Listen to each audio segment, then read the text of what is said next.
Chapter का नाम है sequence.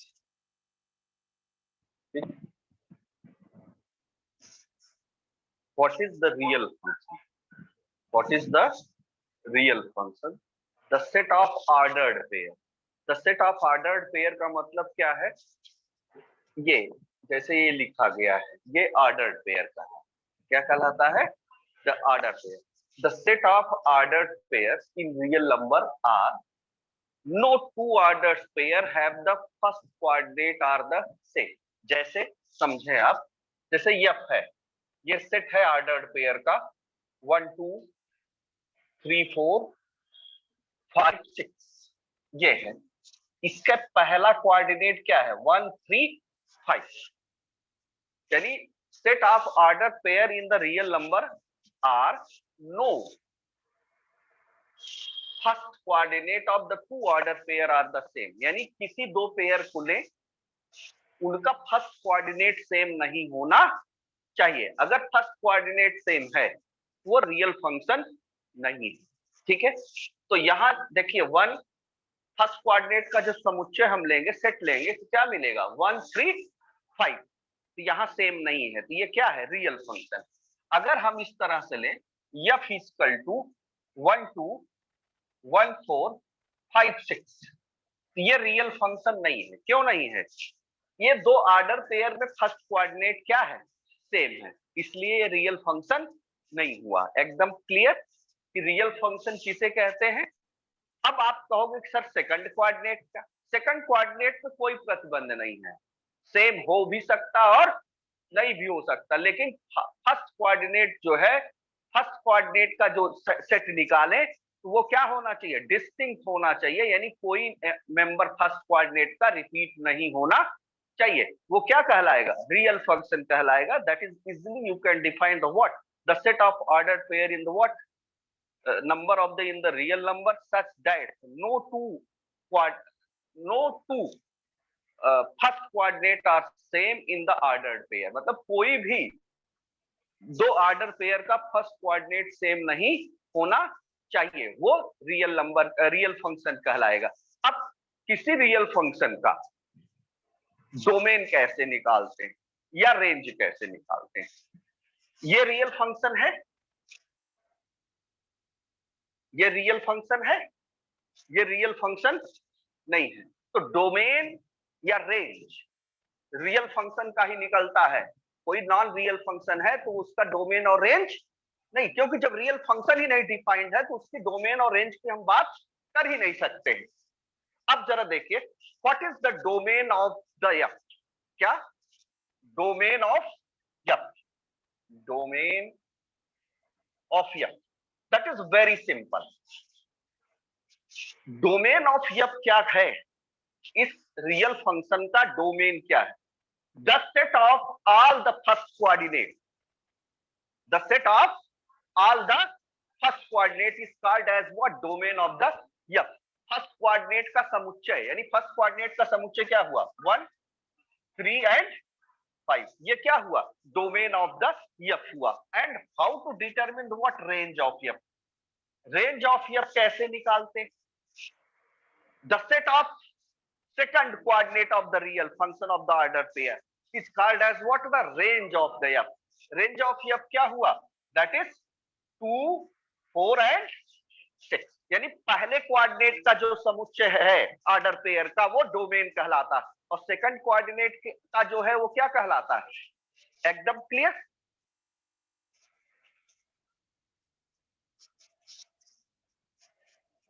Real sequence,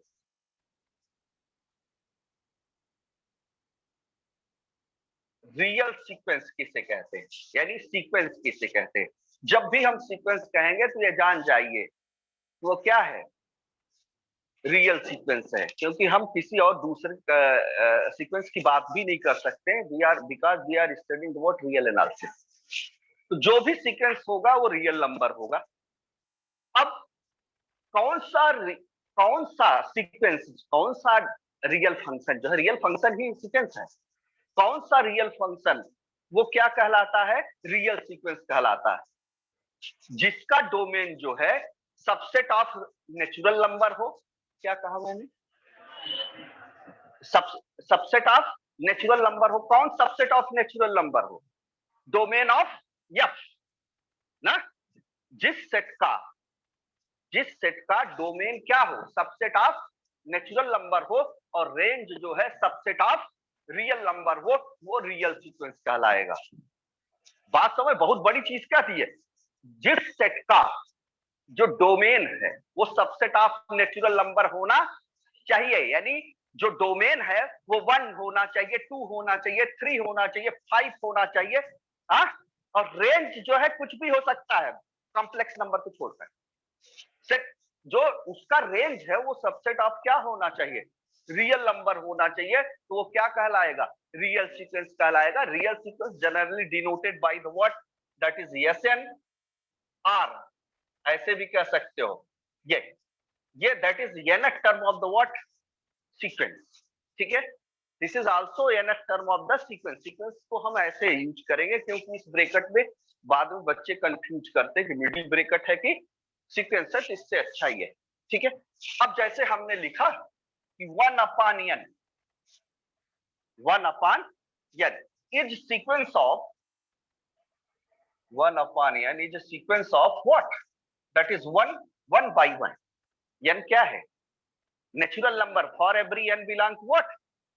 1, 1 by 2, 1 by 3, 1 by 4।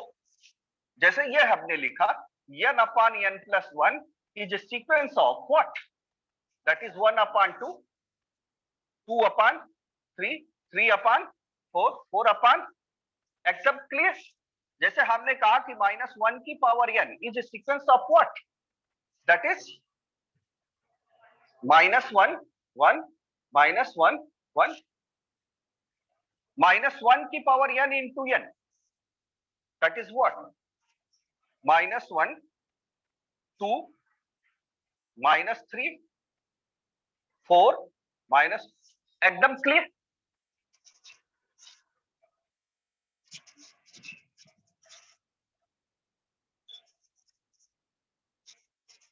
अब देखिए bounded below sequence, bounded below sequence, bounded below sequence किसे कहते हैं? दैट इज वेरी सिंपल, ऐसा सीक्वेंस जिसमें सबसे छोटा मेंबर मालूम। क्या कहा मैंने? सबसे छोटा मेंबर मालूम हो, यानी हम ये कह सके इस सीक्वेंस में कि सबसे छोटा मेंबर क्या है, ये नंबर है, सबसे छोटा है ना, वो क्या कहलाएगा? तो a sequence Xn is set to the bounded above sequence if there exists a real number m1. A sequence Xn is set to be bounded below sequence if there exists a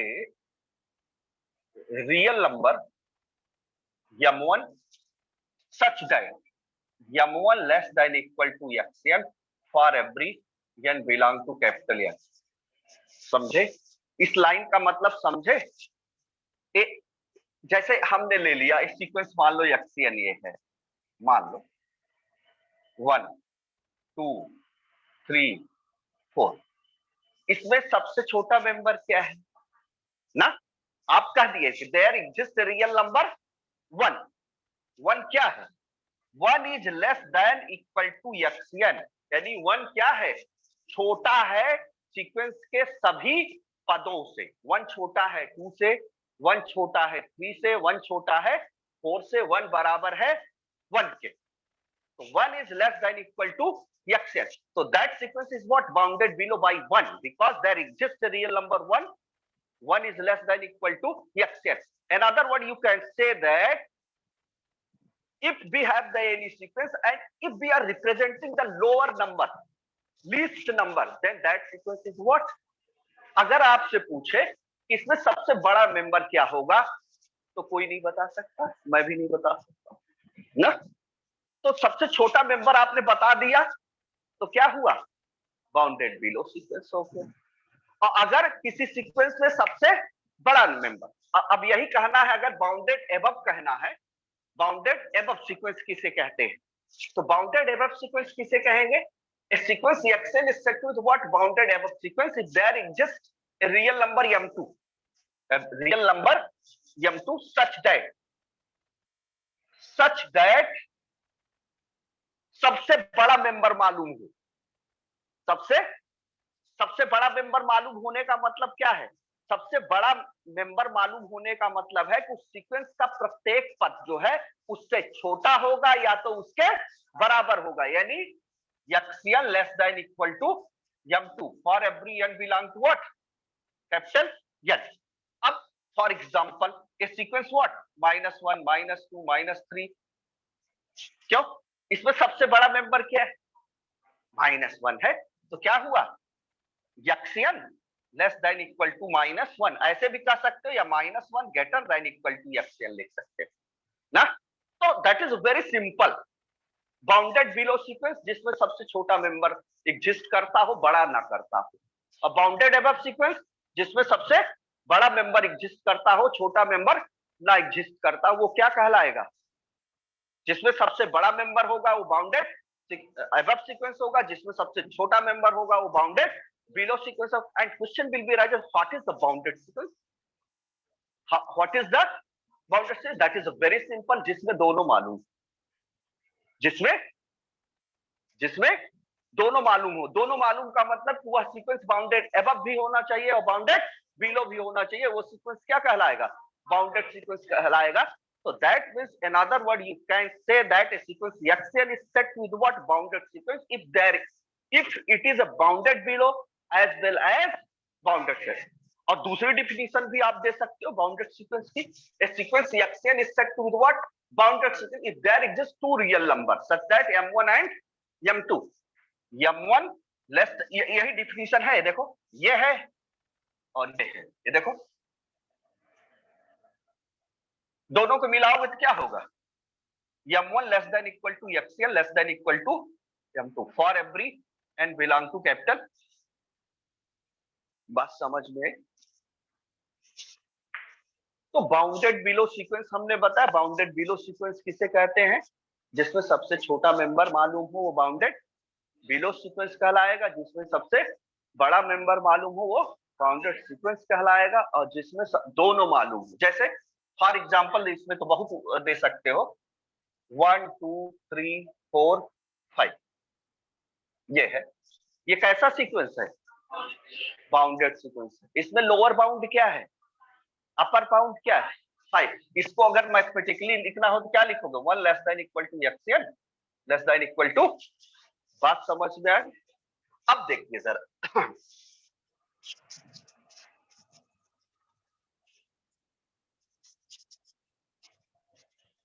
देखिए, in the definition of the real sequence, I will say that a sequence real sequence कहलाता है कब? जब उसका domain जो है subset of natural number. तो जरा देखिए, जैसे सीक्वेंस हमने बनाया n+1, ये है ना, ये है 1/2, 2/3, 3/4, 4/5, 5/6 ऐसे ना। तो मेरा हर स्टूडेंट ये कहेगा कि ये लोअर बाउंड सीक्वेंस है, कहेगा कि नहीं? कहेगा कि नहीं? 1.2 का मतलब आधा, 2.3 का मतलब कि 60% लगभग ना, फिर 3/4 का मतलब 75%, 4/5 का 80%।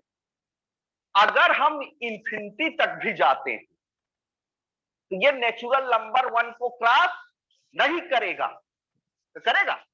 अगर हम n की वैल्यू इंफिनिटी भी रख दे, that is limit n tends to infinity, that is n upon n+1, that is limit n tends to infinity. ये बहुत इंपॉर्टेंट क्वेश्चन है, n 1 + 1/n, टीचर भी कंफ्यूज रहता। तो इसकी वैल्यू कितनी मिलेगी? 1। तो अगर जो सेकंड नेचुरल नंबर है उसको वो क्रॉस नहीं कर रहा है, तो जो जो नियरेस्ट नेचुरल नंबर होगा, जैसे यहाँ 1/2 के बाद 2 आ जाता, 1 आता, 2 आता, 3 आता, 4 आता, तब तो हम कह देते ना।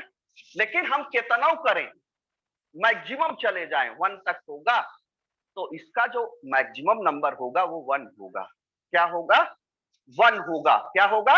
1 होगा। इसका मतलब कि बाउंडेड सीक्वेंस है, इसमें लोअर बाउंड 1/2 है, अपर बाउंड 1 है। बात समझ में? तो आपको देखना है इसमें क्वेश्चंस में कि ये बाउंडेड बिलो सीक्वेंस है कि बाउंडेड एबव सीक्वेंस है कि बाउंडेड सीक्वेंस है कि नहीं है। ठीक है, तो उसमें क्या करना है, जब नेचुरल नंबर को क्रॉस कर जाए सीरीज, जैसे 2 आता, 3 आता, 4 आता, तो उसमें अपर बाउंड नहीं हो। लेकिन हम कितना करें, आप कितना वैल्यू निकाल लीजिए, 6/7 लिख लो, 7/8 लिख लो, वो 1 के ही नजदीक जाएगा। और अगर हम इंफिनिटी भी जाते हैं तो 1 तक ही पहुंचेगा, इसलिए उसका अपर बाउंड क्या है? अगर 1 क्रॉस कर जाता है तो that is no upper bound. एकदम क्लियर?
ये है ना।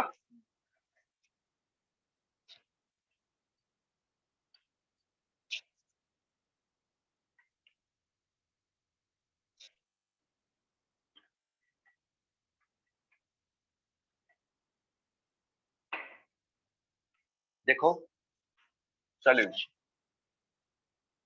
कंसीडर n स्क्वायर किसका सीक्वेंस है?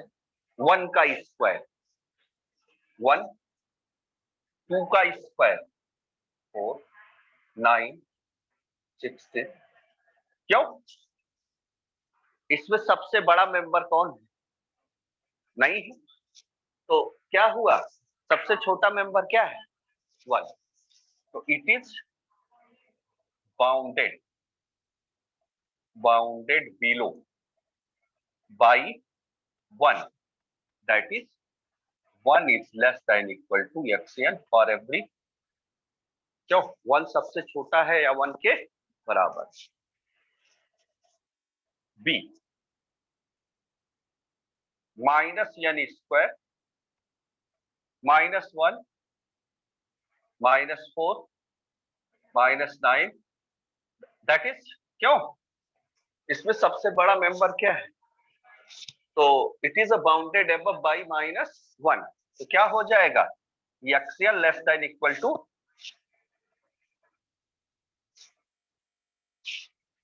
हो गया। ये इंपॉर्टेंट क्वेश्चन है।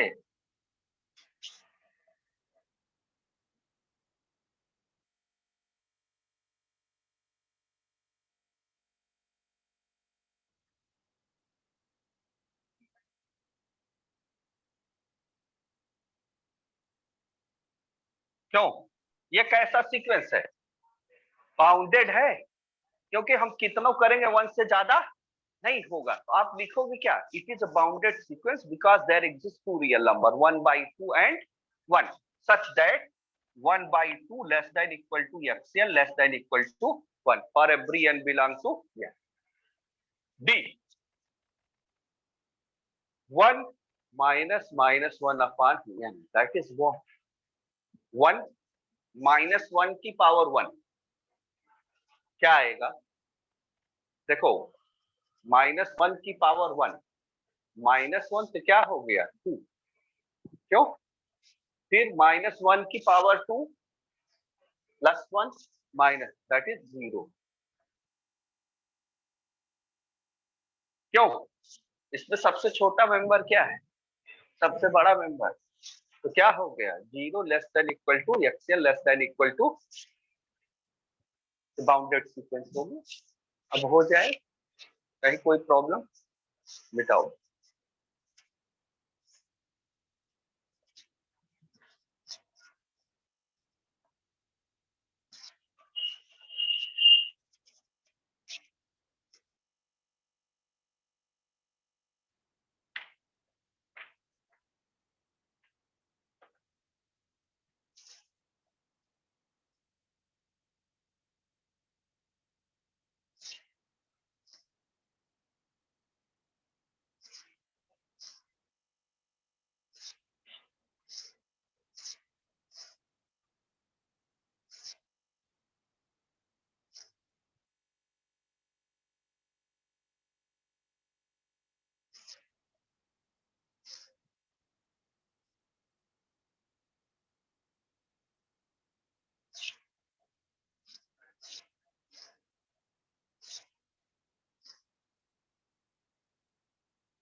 जरा देखिए, प्लीज लिसन टू मी. मेरा हर स्टूडेंट जानता कि ये सीक्वेंस बाउंडेड बिलो है कि बाउंडेड अबव है, आसानी से बता सकता है. बता सकते हो कि नहीं? अरे 2/1 3/2 ना हो जाएगा. इसी बाउंडेड बिलो बाई 1 होगा. क्यों? कितना हम करेंगे? जैसे देखो, ये आपने किया n+1/n. देखो जरा, अच्छा क्वेश्चन है. 2/1 3/2 4/3 5/4 6/, ये कहा किस तरफ बढ़ रहा है? 1 की तरफ. तो it is bounded below by 1 ना, है ना? और ये तो बाउंडेड भी है क्योंकि 2 अपर बाउंड है 1, लेकिन हमको क्वेश्चन में क्या कहना है? बाउंडेड बिलो कहना है. तो हम लिख सकते हैं कि it is bounded below by 1 because 1 is less than equal to x. एकदम. अब जब डिक्रीजिंग या इंक्रीजिंग की बात करें, क्या कहा मैंने? जब डिक्रीजिंग या इंक्रीजिंग की बात करें तो how to determine, how to show कि दिस इज अ इंक्रीजिंग और डिक्रीजिंग. डिक्रीजिंग का मतलब होता है घटना, इंक्रीजिंग का मतलब होता है बढ़ना. तो यक्सियन हमें मालूम है. सबसे पहले हम क्या निकालेंगे? यक्सियन निकालेंगे. क्या निकालेंगे बेटा? यक्सियन. ठीक है. अब यक्सियन मालूम है n+1/n. ठीक है, निकाल लिया. फिर xn+1 निकालेंगे. ये हुआ xn+1 माइनस xn. तो n+2/n+1 माइनस n+1/n. तो एलसीएम लिया n+1, that is n² + 2n minus n² minus n. तो कितना आया? n² से n² कट गया, बचा कितना? n/n+1. पॉजिटिव वैल्यू आई. क्या आई? पॉजिटिव वैल्यू आई. पॉजिटिव वैल्यू होगी तो ग्रेटर देन 0 होगा, अगर निगेटिव वैल्यू होगा तो लेस देन 0. तो ये xn+1 minus xn greater than 0. तो ये क्या हुआ? xn+1 greater than xn for every n belong to what? Capital N. अब देखो दूसरा पद बड़ा है पहले से, तीसरा पद बड़ा है दूसरे से, चौथा पद बड़ा है तीसरे से। इसका मतलब क्या कर रहा है, बढ़ रहा भाई। जब दूसरा दूसरा पद, इसको ऐसे भी लिख सकते हो ना, यक्सियन लेस देन यक्सियन प्लस वन। भाई चाहे इसको कहो कि यक्सियन प्लस वन बड़ा है यक्सियन से, समझो यहां भाई, बाद में समझना आप लोग। यक्सियन प्लस वन बड़ा है यक्सियन से कहिए, चाहे कहिए कि यक्सियन छोटा है यक्सियन प्लस वन से।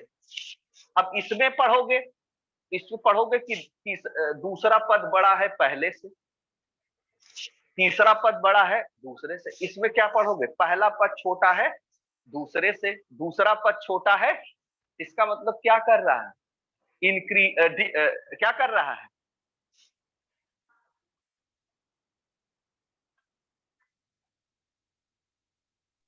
Sir minus n square minus 2n minus 1 होगा। ये यहाँ गलती हुई है, -2n -1। देखो ये आपका 2n से 2n भी कट गया, तो यहाँ आपका होगा that is -1 upon n, n plus 1। ये आपका आया क्या, लेस देन 0। तो ये हुआ x n plus 1 minus x n less than 0, यानी x n plus 1 less than x n for every n belong to capital N. इसका मतलब कि दूसरा पद छोटा है पहले से, तीसरा पद छोटा है दूसरे से। इसका मतलब कि सीरीज क्या हो रही है, डिक्रीज कर रही है। बात समझ, तो hence sequence is it decreases. अगर ये आता कि दूसरा पद बड़ा है पहले से तो इंक्रीज करता है, प्रॉब्लम कोई दिक्कत। लेकिन इसको कब करना है, जब कहा जाए कि सीक्वेंस बाउंडेड है, तो आप जानते हैं कैसे कहना है कि बाउंडेड है, बाउंडेड बिलो है। बात समझ, जब डिक्रीजिंग या इंक्रीजिंग की बात आए, किसकी बात आए, इंक्रीजिंग या डिक्रीजिंग की बात आए, तो क्या निकालना है, यक्सियन निकालना है। उसके बाद यक्सियन प्लस 1, दोनों का डिफरेंस निकाल लो। एक चीज आप ये समझ रहे हो कि अब आप याद करो कि यक्सियन प्लस 1 माइनस से यक्सियन करना आपका अधिकार है, चाहे उसमें से उसको घटाओ चाहे उसमें से उसको घटा। जब यक्सियन में से यक्सियन प्लस 1 घटाओगे, उसका अगर इसमें पॉजिटिव आ रहा है तो उसमें निगेटिव आएगा, उसमें निगेटिव आ रहा है तो उसमें positive, result will be same all.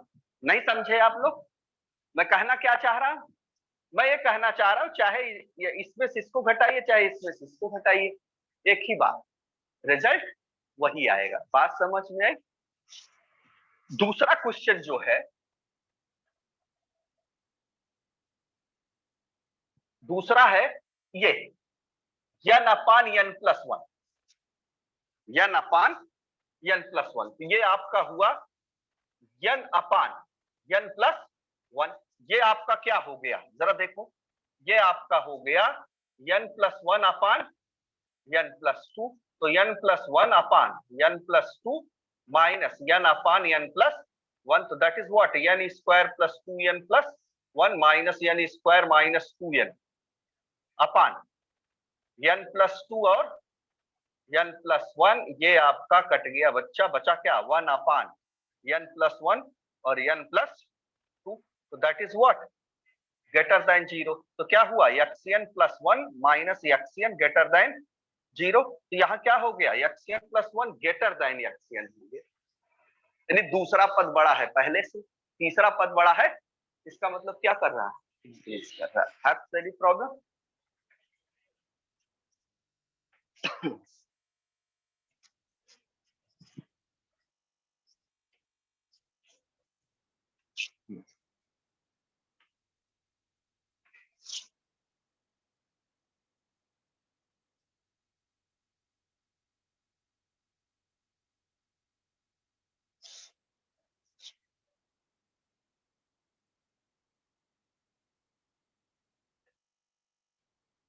देखो कन्वर्जेंट सीक्वेंस किसे कहते हैं, ऐसे सीक्वेंस को कन्वर्जेंट सीक्वेंस कहते हैं जिसका nth टर्म जो है लेने पर वैल्यू फाइनाइट मिले। ठीक है, तो हम कह सकते हैं, जरा देखो, ए sequence Yaxian is said to be convergent if limit n tend to infinity Yaxian is equal to finite. ठीक, जैसे हमने सीक्वेंस लिया, फॉर एग्जांपल ये 1/n लिया, इसका Yaxian क्या हुआ, 1/n हुआ, limit n tends to infinity Yaxian is equal to what, 1/, limit n tends to infinity 1/n, that is 1/infinity बराबर 0. ये सीक्वेंस क्या हुआ, कन्वर्जेंट, क्योंकि इसकी वैल्यू क्या है, फाइनाइट. ठीक है, अब दूसरा एग्जांपल का एग्जांपल हो सकता है. ठीक है, एक डिफिनीशन है दूसरी, वो दूसरी डिफिनीशन क्या है जिससे कि हम थ्योरम करेंगे, जैसे कंटिन्यूटी करते हैं ना, एकदम सेम है कन्वर्जेंस और उसमें ना, ए सीक्वेंस Yaxian, ठीक है, ए sequence Yaxian converges to L, a sequence Yaxian converges to L if for given epsilon greater than 0 there exists a number, positive number m, positive number m. तो Yaxian converges to L यानी Yaxian minus L less than epsilon for every n greater than equal to m.